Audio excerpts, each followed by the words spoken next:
কুলটির বরাকর ও নিয়ামতপুরে সবজি বাজারে টাস্ক ফোর্সের হানা। মঙ্গলবার পশ্চিম বর্ধমান জেলা প্রশাসনের টাস্ক ফোর্সের একটি দল বরাকর ও নিয়ামতপুর সবজি বাজারে হঠাৎ অভিযান চালায়। বাজারে সবজির দাম, মান ও বিক্রয় পদ্ধতি খতিয়ে দেখতেই অভিযান চালানো হয় বলে জানা গেছে। সকালে টাস্ক ফোর্সের সদস্যরা প্রথমে বরাকর সবজি বাজারে পৌঁছান, সেখান থেকে নিয়ামতপুর বাজারেও যান তারা। বাজার পরিদর্শনের পর টাস্ক ফোর্সের আধিকারিক দিলীপ মণ্ডল জানান, কিছু কিছু সবজির দাম সামান্য ঊর্ধ্বমুখী থাকলেও সামগ্রিকভাবে মূল্যবৃদ্ধি এখনো নিয়ন্ত্রণে রয়েছে। গত বছরের তুলনায় এবছর বাজার অনেকটাই স্থিতিশীল। অভিযানের সময় বাজারে উপস্থিত বিক্রেতা ও ক্রেতাদের সঙ্গে কথা বলেন আধিকারিকেরা। সাধারণ মানুষকে বেশি দামে সবজি না কেনার পরামর্শ দেওয়া হয় এবং বিক্রেতাদেরও ন্যায্য মূল্যে পণ্য বিক্রির নির্দেশ দেওয়া হয়। একই সঙ্গে সবাইকে সচেতন থাকতে বলা হয়েছে যাতে বাজারে কৃত্রিম মূল্য বৃদ্ধি না হয়।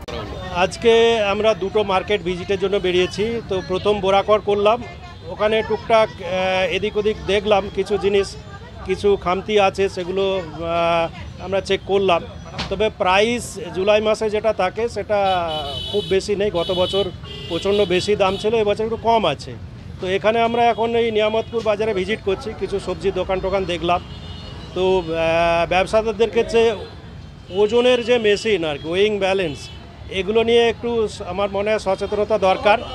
যেসব বিম ব্যালেন্স যেগুলো আর কি, ওই তুলাদণ্ড টাইপের যেগুলো, এগুলো সব দেখছি ব্যবহার করছে। এখানে বাটখারা স্টাম্পিং ঠিকঠাক নেই, তো তাদেরকে অ্যাডভাইস করা হলো ওগুলোকে স্টাম্পিং করাতে বা কম্পিউটারাইজ কাটা যেটা বলে সেগুলো ব্যবহার করার জন্য বলা হচ্ছে। আসানসোল থেকে রাহুল পাশওয়ানের রিপোর্ট, খবর বাংলা।